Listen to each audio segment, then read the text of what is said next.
여러분은 인생을 살면서 어떨 때 가장 영광스러우셨어요? 참 영광스러웠던 기억이 부모에게 그 아이를 안겨주는데 그게 그렇게 영광스러운 거예요. 그러니까 아이는 태어난 것 그 자체만으로도 부모에게 참 영광이다라는 생각을 하게 돼요. 오늘 우리에게 하나님께서 너희가 영광이다. 오늘 하나님께서 너희를 향하여서 너희가 나의 기쁨이다. 내 품 안에 있는 자식이다. 라고 그렇게 표현을 해주는 거예요. 오늘 그 영광은 예수님을 통해서 이루어집니다. 예수님의 영광은 하나님께서 이 땅에 보내심 그 자체가 영광이었어요. 예수님의 한 분의 순종을 통하여서 예수님도 영광이요, 아버지 하나님도 영광이요, 우리도 영광이 되어지는 놀라운 사건이 그 가운데 펼쳐진 것이다 라고. 여러분은 인생을 살면서 어떨 때 가장 영광스러우셨어요?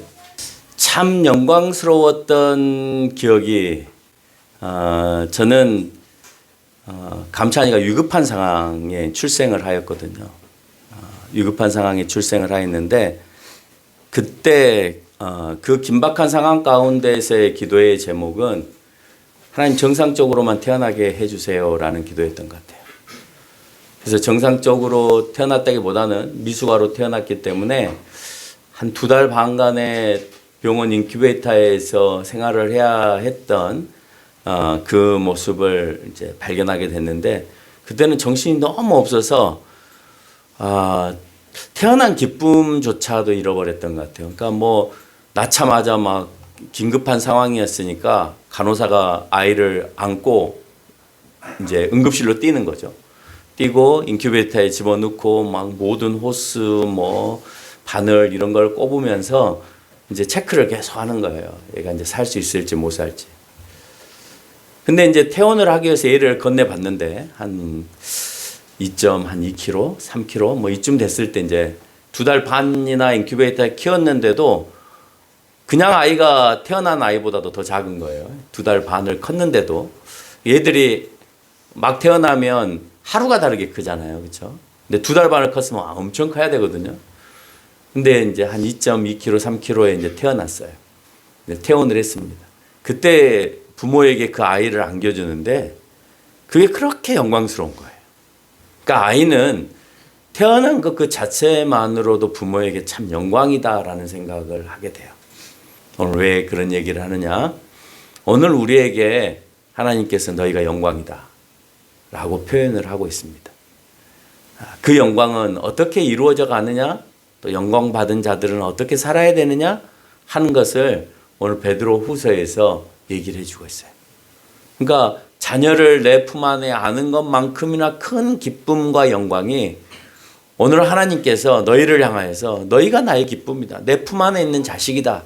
라고 그렇게 표현을 해주는 거예요. 오늘 그 영광은 예수님을 통해서 이루어집니다. 예수님의 영광은 하나님께서 이 땅에 보내심 그 자체가 영광이었어요. 예수님은 아버지 하나님으로부터 시작되어져서 그 명령에 입각해서 하나님께서 원하시는 뜻을 이루기 위해서 이 땅에 출생되어지는 그 자체가 영광이었어요. 그리고 그가 하나님께서 원하시는 그 십자가의 사역과 부활의 승천의 그 모습을 통하여서 오늘 하나님께 영광이 돌려졌어요. 존재함으로 예수님은 아버지의 말씀에 순종함으로 그냥 그분은 그 영광을 받으셨고 오늘 예수님의 아버지 하나님의 말씀에 순종하여서 구속의 십자가의 사건과 부활 승천을 이룸으로 인하여서 아버지께서 그 영광을 받으셨다는 거예요. 그것으로 끝나는 게 아니라 예수님의 그 사역을 통하여서 우리는 의롭게 되었고 우리 역시도 그 의로움을 통하여 천국에 갈 수 있었기에 우리 역시도 영광을 받게 되었다는 거예요. 예수님의 한 분의 순종을 통하여서 예수님도 영광이요, 아버지 하나님도 영광이요, 우리도 영광이 되어지는 놀라운 사건이 그 가운데 펼쳐진 것이다 라고 하는 거예요. 단순히 예수님이 십자가에 못 박히셨고 우리의 죄를 사하셨고 정도가 아니라 그 한 분의 그 모습을 통하여서 우리 모두가 영광을 누리는 그런 상황이 되어졌다라고 하는 거예요. 한 분의 희생이 자신의 영광뿐만 아니라 아버지 하나님 우리에게까지 만족을 누리게 하셨습니다. 이런 영광을 누리는 자에게는 뭐가 반드시 이루어져야 되느냐? 보배로운 믿음이 소유가 되어야 돼요. 왜 보배롭다고 표현하느냐? 그 보배는 나중에 보화를 만들어내기 때문에 그래요. 그 보배로움이 뭐냐? 방금 얘기했던 그 사실을 내가 믿음으로 받아들이는 거야. 하나님의 그 사역과 하나님의 하시고자 하는 그 일이 오늘 예수님을 통하여서 이루어지셨고 그분을 통하여서 우리가 잘못한 것들을 고백함으로 인해서 의로워진다라고 하는 그 사실을 내가 믿고 그리고 그분이 내 아버지 하나님이라는 사실을 인정하는 그 믿음이 내 가운데 소유되어질 때 결국은 나는 보배로운 믿음을 갖게 되었고 또 영광을 누리기 위한 믿음을 소유하게 되어졌다는 거예요. 그게 구원의 보화로 연결되어진다는 거예요. 여러분 보배로운 믿음은 결국은 구원의 보화로 연결이 돼야죠. 여러분 가장 값진 것은 다른 게 있지 않아요. 우리가 이 세상에서 생명 얻는 것을 가장 값진 거라 하잖아요. 그러면 이 세상에서의 10년, 20년의 생명을 연장하는 것이 가장 값진 건데 어떤 돈을 다 부어서라도 내가 그것을 사고 싶은데 영원한 생명을 샀다는 것은 더 엄청난 보화를 내가 얻은 거잖아요. 그렇죠? 근데 그 보화는 돈으로 사는 것이 아니라 믿음으로 사는 거예요. 언제든지 변함없는 믿음. 여러분 믿음은 변하는 게 아니잖아요. 여러분 내가 내 자녀에 대한 믿음이 변합니까? 어느 때는 내 자녀이고 어느 때는 내 자녀가 아니고 그렇습니까? 믿음은 변하는 것이 아니에요. 근데 우리가 늘 마음이 변한다? 하나님을 향한 마음이 변한다? 여러분 그러면 그 사람은 믿음이 없는 거예요. 하나님을 향한 절대적인 그 믿음이 내 가운데서 늘 자리 잡고 있어야 된다는 거예요. 그 믿음을 통하여서 우리는 구원의 보화를 얻게 되어지는 것입니다. 영광이 있는 자에게는 베드로는 두 번째 편지 오늘 베드로 후서에서 두 가지를 강조합니다. 너희가 영광을 얻었냐? 너희가 구원을 받는 영광을 얻었냐? 그러면 지금부터 두 가지에 대하여서 조심하거나 또는 준비되어야 된다라고 표현합니다. 첫 번째는 믿는 자의 성품이 바뀌어야 된다라는 것. 영광이 있는 자는 성품이 바뀌어야 된다. 3절에서 주님의 신기한 능력, 그 신기한 능력이라고 하는 것은 하나님의 무한한 능력으로 절대적인 축복과 능력을 의미합니다. 그 능력으로 우리에게 생명과 경건에 속한 모든 것을 우리에게 주셨다라고 하고 있습니다. 그 신기한 능력, 그 신기한 능력이 뭐예요? 죽음 가운데서 다시 부활하신 그 능력이 신기한 능력이죠. 그 능력으로 말미암아 우리에게 생명을 주었고 경건에 속한 모든 것을 주셨는데 여러분 경건하면 무엇이 경건이에요? 그래서 얘기해 보세요. 여러분 경건의 생활을 해야 된다 할 때 그 경건이 뭐예요? 성경 읽는 거. 그것도 맞아요. 기도하는 것. 그것도 맞습니다. 죄 짓지 않는 것. 그것도 맞습니다. 그런데 그걸 다 합쳐서 하나로 표현한다면 하나님하고의 관계가 바로 경건입니다. 하나님의 관계가 지금 원만히 유지되어지고 있느냐 유지되지 않고 있느냐.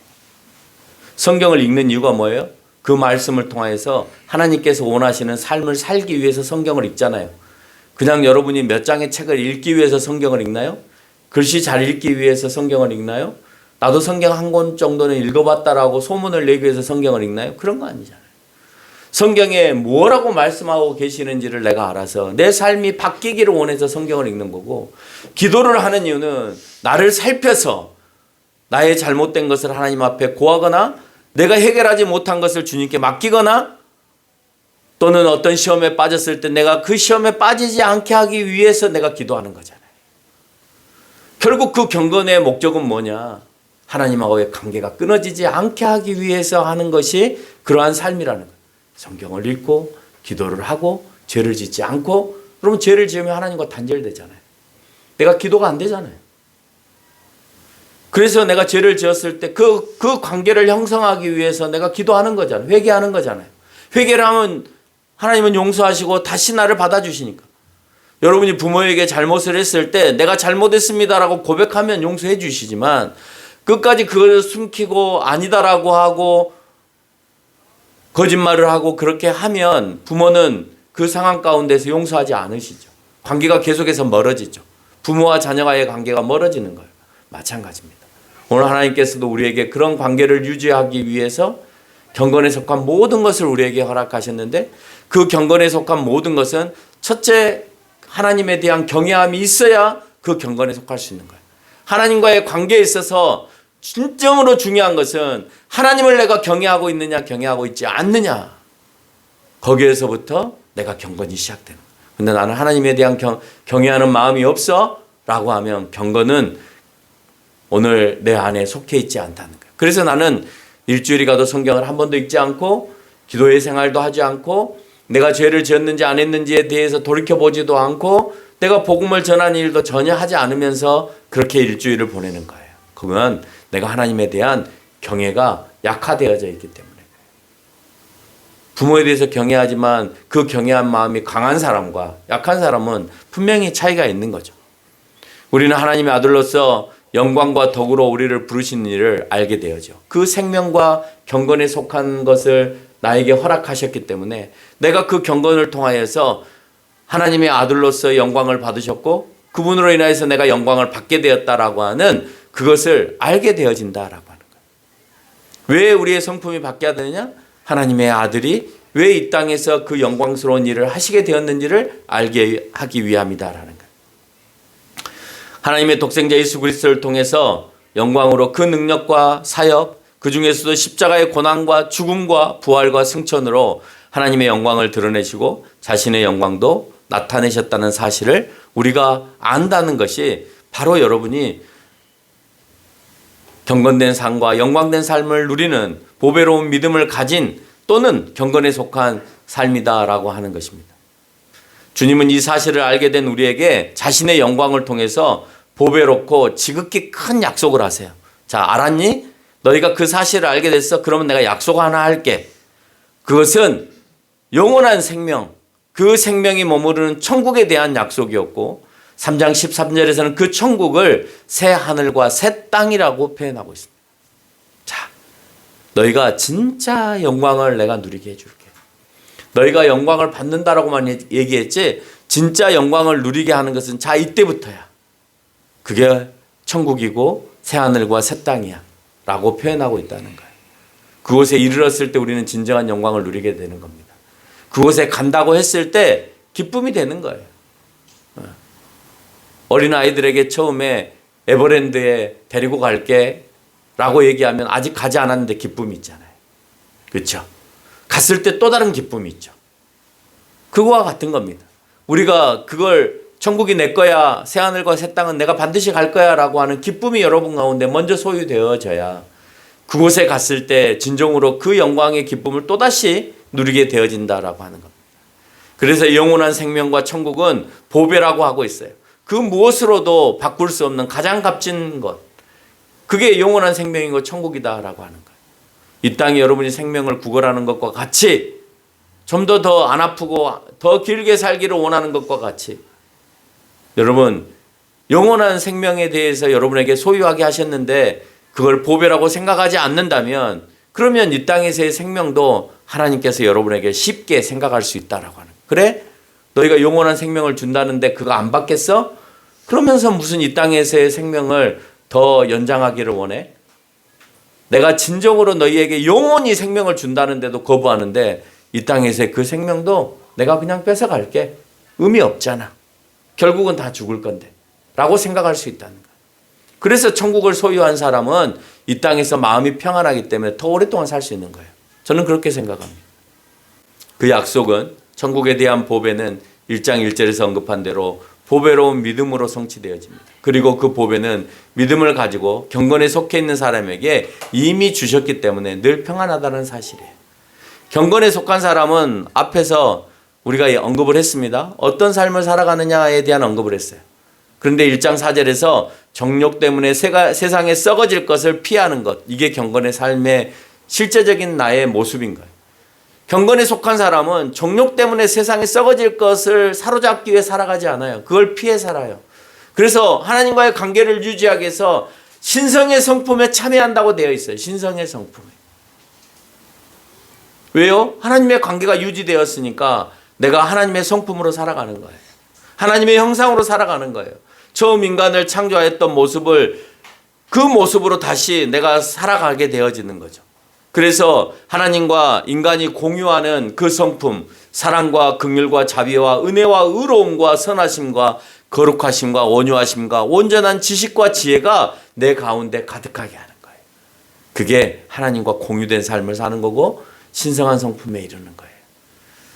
그 주님께서 앞에서 언급하고 있는 주님의 신기한 능력은 십자가의 사건을 통하여서 그가 살아나셨고 우리를 죄 가운데서 건져내신 그 능력은 우리에게 이런 성품으로 이끌어내는 거예요. 주님이 나를 살리셨으니 내가 죄 가운데 있지 않기를 원하고, 내가 사랑 가운데 있기를 원하고, 긍휼 가운데 있기를 원하고, 자비 가운데 있기를 원하고, 은혜 가운데 있기를 원하고, 의로움 가운데 있기를 원하고, 선하심 가운데 있기를 원하고, 거룩함과 온유함 가운데 있기를 원한다라고 하는 사실을 깨닫게 되어지는 거예요. 여러분 그게 깨달아지세요? 그렇게 살아가기 깨달아지세요? 살기 힘드니까 안 하는 것이 아니라요, 그렇게 되어져요. 하고 싶어져요. 더 거룩해지고 더 자비로워지고 더 사랑해지고 더 은혜로워지는 삶을 살아가게 되어진다는 겁니다. 그러면서 이런 하나님의 비공유적인 속성에 참여하기 위해서 1장 5절로 7절에서는 한 번 더 얘기합니다. 하나님을 향해서 믿음 위에 항상 선한 영향력을 미치는 덕 위에 하나님의 지식을, 지식 위에 그 지식으로 말미암아 생기는 교만과 자만에 대한 절제 위에 인내를, 인내 위에 경건을, 경건 위에 형제의 우애를, 형제의 우애 위에 사랑을 더하라라고. 이게 하나님의 형상을 닮아가는 거예요. 근데 이 모든 것들이 그냥 일상생활 속에서 말하는 것을 얘기하는 게 아니에요. 믿음 위에서 얘기하는 거예요. 믿음 위에서. 믿음 위에서 덕을 세우는 거예요. 세상의 사람들한테 덕을 세우라는 것이 아니라 믿음의 덕을 세우라는 거고, 하나님의 지식을 세우라는 거예요. 세상의 지식을 쌓으라는 게 아니라 하나님께서 주시는 지식을 그 위에 사라는 거예요. 세상의 지식은 다양하잖아요. 성경에 위배된 지식도 있잖아요. 자기네들이 잘났다고 주장하는 지식들도 있잖아요. 그걸 쌓으라는 소리가 아니라 하나님의 지식을 그 위에 쌓으라는 것이고, 하나님께서 주시는 절제를 쌓으라는 것이고, 고난 가운데서 이겨낼 수 있는 인내를 하라는 거예요. 여러분 직장 생활하는데 힘든데 내가 참아야 돼 하는 정도의 인내를 얘기하는 게 아니에요. 오늘 하나님의 백성으로서의 인내를 요구하고 계시다는 거예요. 그리고 그 가운데 경건을 요구하고, 그 가운데 형제의 우애라고 하는 것은 가족 안에서의 우애를 얘기하는 것이 아니라 하나님의 백성 안에서의, 교회 안에서의 형제의 우애를 얘기하는 거예요. 그 모든 것을 이루었을 때 하나님이 보시기에 원하시는 모습으로 살아가게 되어진다. 그렇게 했을 때 1장 8절에서 말씀하고 있는 것처럼 예수 그리스도를 알게 게을리지 않는 것이고, 게으르지 않음으로 인하여서 열매 없는 자처럼 살아가는 것이 아니라 열매 있는 자가 되어진다. 어떤 열매를 맺어져? 인내와 경건과 형제 우애와 절제와 지식과 덕과 믿음 위에 세워지는 그 모든 열매들을 맺어가죠. 그 여러분들을 보면서 세상 사람들은 흠모하는 거예요. 아, 멋있다. 어떻게 저렇게 살지? 근데 여러분을 보고 아, 멋있다 이런 생각이 안 들면, 와, 저 사람 닮고 싶다 이런 모습이 안 들면 잘못 산 거죠. 어때요? 여러분을 보면서 닮아가기를 원하는 사람이 있는 것 같아요? 아니면은 여러분을 자꾸 피하는 것 같아요? 그래서 우리가 그런 좋은 모습을 통하여서 저 사람을 닮고 싶어하고 함께 가고 싶어하고 즐거워하는 모습이 우리 가운데 있어야 된다라고 하는 겁니다. 이 사람이 주님이 약속하신 1장 1절에서 그리스도의 영원한 나라, 천국, 새하늘과 새 땅에 들어갈 수 있는 보배를 얻게 되는 것이다 라고 하는 거예요. 두 번째로 이단에 빠지지 말라고 얘기하고 있어요. 그런 사람은 절대 이단에 빠지지 않는다. 하나님의 영광에 참여하는 자들은 하나님께서 주시는 지혜를 쫓아서 답을 얻기 때문에 다른 잘못된 이들이 와서 잘못된 씨를 뿌린다 하더라도 그것에 넘어가지 않는다는 거예요. 이단에 빠지지 않으려면 예언의 말씀, 다시 말해서 성경의 말씀을 사사로이 풀지 말라는 거예요. 사사로이 풀지 않으려면 성경을 읽는 것 정도만 갖고는 안 돼요, 여러분. 그럼 성경이 얼마나 어려운데요. 쉬우면 이렇게 많은 책들을 주석으로 내놓겠어요? 그것을 해결하기 위한 책들로 만들어냈겠어요? 쉽지 않죠. 그래서 여러분은 농축된 지식을 배우기 위해서 성경 공부를 반드시 해야 돼요. 배우지 아니하면 우리가 비슷하게 생긴 이단에 쉽게 빠질 수 있다라고 얘기하는 거고, 그렇기 때문에 오늘 베드로는 너희들이 쉽게 빠질 수 있기 때문에 오늘 내가 이 편지를 너희에게 보내서 이단에 빠지지 말라고 얘기하는 것입니다. 이단의 특징을 오늘 성경에서 얘기하는데 예수 그리스도를 부인하고 거짓 그리스도를 출현시키는 거라고 했어요. 예수님을 부인해요. 예수님은 하나님의 아들이 아니라고 부인합니다. 그는 인간이었다고 얘기합니다. 그렇게 표현합니다. 마리아에게서 나지 않았냐? 내가 봤다. 근데 무슨 하나님이냐? 마리아의 자녀지. 라고 표현하는 겁니다.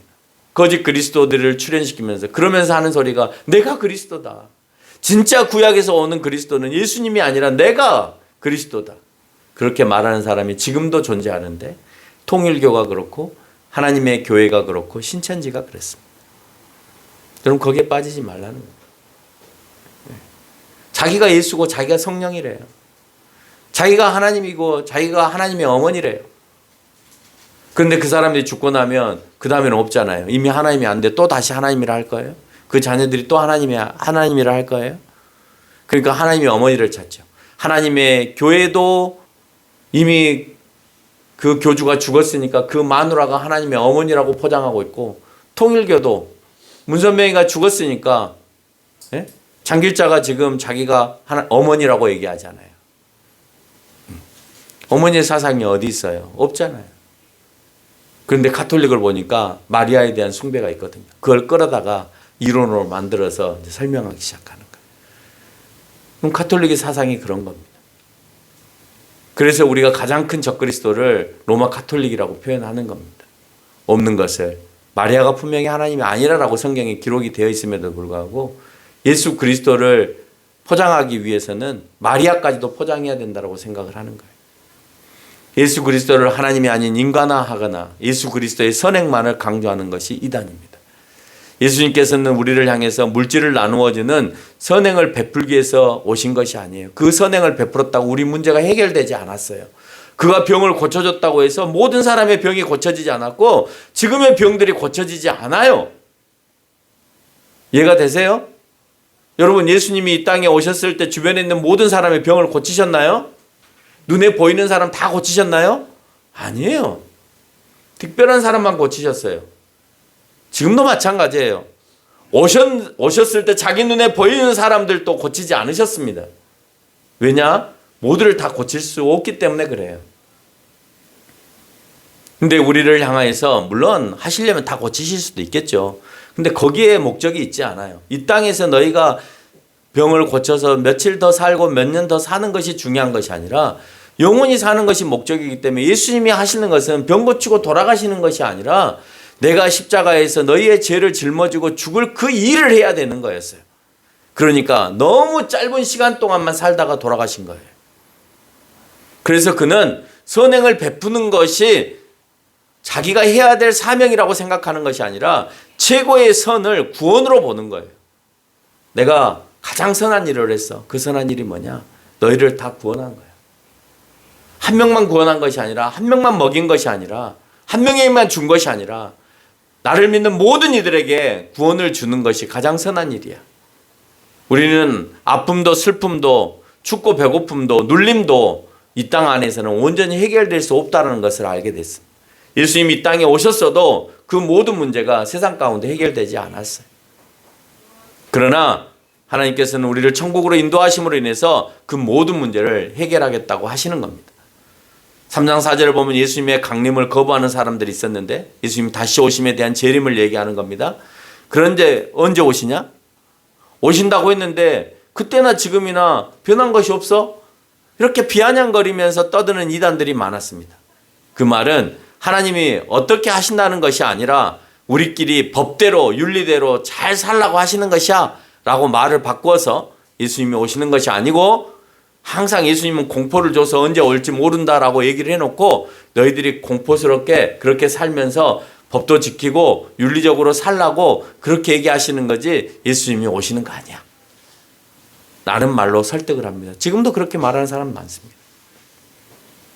그러나 성경은 분명히 예수님께서 오신다고 얘기하고 있습니다.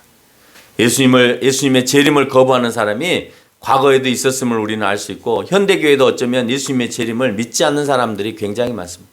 교회를 다니는 사람도 예수님이 오심에 대해서 믿지 않는 사람이 많아요. 왜? 어제도 안 오셨고 그제도 안 오셨고 1년 전에도 안 오셨고 지금도 안 오시기 때문에 안 오시겠지라고 생각하는 거예요. 그렇게 생각 안 하더라도 예수님이 오실 것에 대한 긴박함을 가지고 살아가는 사람이 많지 않기 때문에 예수님의 재림을 안 믿는 거예요. 여러분에게 긴박성이 있어요? 언제 오실지 몰라서 내가 오늘도 준비하고 내일도 준비하는 신부, 신랑이 언제 올지 몰라서 준비하는 신부의 삶으로 살아가고 있습니까? 아니잖아요. 우리에게는 그런 긴박성이 없다는 것에 있어서 이단들이 생각하는 것만큼은 아니라 할지라도 우리도 그렇게 긴박성을 갖고 살아가지 않고 있다는 겁니다. 그러니까 그 사람들의 말이 맞는 거예요. 어제 왔어? 안 왔잖아. 그제 왔어? 안 왔잖아. 오늘 와? 안 오잖아. 내일 올 것 같아? 아니잖아. 그러면 너가 1년 뒤에 온다는 걸 확신해? 아니잖아. 네 죽을 때까지 온다는 거 확신해? 아니잖아. 그렇게 질문을 하고 나면 그럼 여러분에게 얘기를 하겠죠. 그래, 예수님은 그렇게 막 온다고 얘기를 해놓고 너희들 잘 살라고, 죄 짓지 말고 살라고. 그러니까 우리가 법을 만들고 윤리를 만들어서 그것만 잘 지키면 돼. 이제 그렇게 되면 예수님을 믿는 믿음이 빠지죠. 근데 분명히 오늘 얘기하잖아요. 천국에 가는 것은 우리의 믿음의 보배로 가는 거라고. 믿음의 보배를 여러분에게 소유하지 않으면 여러분의 믿음을 빼가는 거예요. 그런 말들을 통해서 예수님을 믿고 있는 그 믿음을 여러분에게 싹 빼가는 겁니다. 그게 빠지면 여러분 구원을 받지 못해요. 그게 사탄의 계략이에요. 와, 그럴싸하게 들리는데 그럴싸하게 들리는 것에 빠지는 순간 나는 그 보배를 놓쳐버리는 거예요. 잃어버리는 거예요. 물에 빠뜨려버리는 거예요. 못 찾게 되는 거예요. 그러면 여러분이 그렇게 갈급했던 천국을 소유하지 못하게 되어집니다. 이단들의 특징은 진리를 비방하고 호색하고 탐색으로 지어지는 말들이 가득하다라고 2장 2절로 3절에서 얘기하고 있어요. 여러 가지 진리를 비방해요. 하나님의 말씀을 늘 시시각각 비방해요. 뿐만 아니라 알지 못하는 것들로 비방해요. 네. 여러분, 알지 못하는 것을 비방한다는 것이 뭐예요? 예를 들면 너 하나님 봤어? 알지 못하잖아요. 그렇죠? 예수님 살아나신 거 너 봤어? 알지 못하는 것들이잖아요. 천국이 있다는 거 너 설명해봐. 알지 못하는 것들이잖아요. 천국은 어디에 있어? 알지 못하는 것들이잖아요. 야, 성경에 이적과 기적이 일어났다는데 왜 지금은 안 일어나? 알지 못하는 것들이잖아요. 그걸로 자꾸 우리를 비방한다라는 거예요. 성경에 있는 말씀을 알지 못한다는 이유로 늘 비방하는 것들이 이단과 세상의 지식들이에요. 이게 믿음 없는 자들의 특징이에요. 그래서 믿음 없는 사람들은 성경을 믿음 없이 바라봐요. 그래서 자유주의 신학자들은 거기에서 일어나는 기적과 이적들을 절대 믿으려고 하지 않아요. 그냥 그때 그 사람들이 써놓은 내용이야 라고 그렇게 설명을 해요. 덧붙여 놨어. 하나님을 신격화하기 위해서 그렇게 만들어 놓은 거야. 신이니까 그렇게 하신 거지 신격화하기 위해서 그런 게 아니라는 거예요. 우리는 알지 못하는 것들이 너무나 많습니다. 아직도 알지 못하는 것들이 많아요. 그래서 여러분 전도서에 보면 너희가 태에서 그 아이가 뼈가 자라남을 너희가 아느냐라고 표현해요. 어떻게 뼈가 자라느냐? 어떻게 알아요, 여러분? 보지 않았는데. 과학이 발달해서 의사한테 물어보면 이론적으로는 설명할 수 있겠죠. 그러면 그 이론대로 우리가 뼈가 만약에 없어졌어요. 이만큼 사고가 나서 없어졌어요. 그러면 그 이론대로 다시 만들어낼 수 있어요? 못 만들어내잖아요. 이론이 있는데 왜 못 만들어내요? 그 약품을 만들어서 그 안에 집어넣어서 만들면 되잖아요. 찾아냈잖아요. 뼈는 무엇과 무엇과 무엇이 합성이 되어서 만들어진다. 그러면 그 무엇과 무엇을 빼서 만들어 보면 될 거 아니에요. 왜 못 만들어요? 그러면 인간은 영생할 거 아니에요? 이론은 되지만 오늘 전도서에서 얘기하는 것처럼 그 섬세하고 그렇게 만들어지는 그 과정을 아무도 알지 못한다라고 하는 거예요. 여러분, 우리는 아직도 인간의 뇌조차도 정복하지 못했잖아요. 감정이 어떻게 해서 우리의 슬픔이 또 우리의 마음이 우리의 암기가 우리의 지식이 어떻게 누적이 되어지고 쌓여지는지 그 뇌 안에 어떻게 축적이 되는지 알지 못하잖아요. 거기에서부터 발생되어지는 것은 알지만 그게 어떻게 공기 중에 떠돌아다니는 이 말들이 물질 안에서 계속해서 쌓여가냔 말이에요. 공기 중에, 이 말이라는 건 공기 중에 떠돌아가 있는 거잖아요. 보이지 않는 거잖아요. 보이지 않는 이 말들이 어떻게 내 물질에, 뇌 안에 차곡차곡 쌓여져서 언제든지 끄집어내어서 보이지 않는 내 상상 속에서 등장해가지고 글자로 표현이 되어지고 문자로 표현이 되어지잖아요. 여러분, 그걸 통해서 우리는 이미 알잖아요. 보이지 않는 것이 물질에 쌓이게 되고 그 물질에 쌓였던 것이 다시 보이지 않는 영역으로 나타나면서 우리에게 드러나는 것을 봤잖아요. 하나님의 말씀을 통하여서 세상은 만들어졌고 그 말씀을 통하여서 세상은 지금 이루어져 가고 있고 그 세상에서 살았던 사람은 다시 그 보이지 않는 우리가 알 수 없는 그 세계로 다시 환원되어진다는 사실을 우리가 얼마든지 말과 우리의 물질의 뇌와 연관시켜 보면 충분히 이해할 수 있다는 거. 여러분, 말이 보여요? 들리는 거지. 그 들리는 것이 쌓인다는 것을 뭘로 증명할 거예요? 여러분, 들렸는데 그게 내 뇌에 쌓였어. 그걸 뭐라고 표현할 거예요? 어떻게 표현할 거예요? 어떻게 쌓여요? 한번 설명해 줘봐요. 어떻게 쌓여요? 소리가 어떻게 쌓여요? 여기에? 아무도 설명 못 하잖아요. 그 쌓인다는 것이 어떻게 저장된다는 게 어떻게 알아요? USB는 반도체로라도 통해서 저장된다 하지만 뇌는 어떻게 저장이 되냐고. 우리가 시냅스를 봤어요? 시냅스 안에서 작용하고 있는 그 물질들을 봤어요? 보이지 않는 것들이 어떻게 물질로 연결이 되어서 그 물질 안에 녹아 들어가고 내가 필요에 따라서 그 안에 들어있는 것을 빼서 쓸 수 있냐 이 말이에요. 정말 놀라운 사실 아닙니까? 네? 이런 것들을 비방하는 사람들을 본문 2장 14절에서 뭐라고 했냐? 저주의 자식이다 라고 했어요. 저주의 자식들의 특징은 불의가 가득하고 속임수로 즐거워하고 음심한 눈으로 범죄하기를 그치지 않고 믿음이 약한 영혼들을 유혹하고 탐욕이 가득한 자들이다라고 해요. 속임을 즐기고 저주의 자식들은 음심한 눈으로 무엇을 내가 범죄를 할까? 무엇으로 골탕을 먹일까? 무엇으로 상대방을 혼내놓을까? 그런 것만 생각한다는 거예요. 교회 안에 있는 사람들은 민수기서를 등장하는 인물 발람에 대해서 비유를 합니다.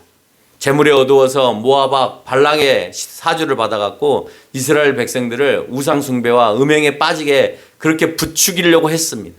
그러나 나귀를 통하여서 하나님의 음성이 들렸고 그 소리를 듣고 난 다음에 저주를 하는 것이 아니라 되려 축복을 했던 어리석은 인물이었습니다.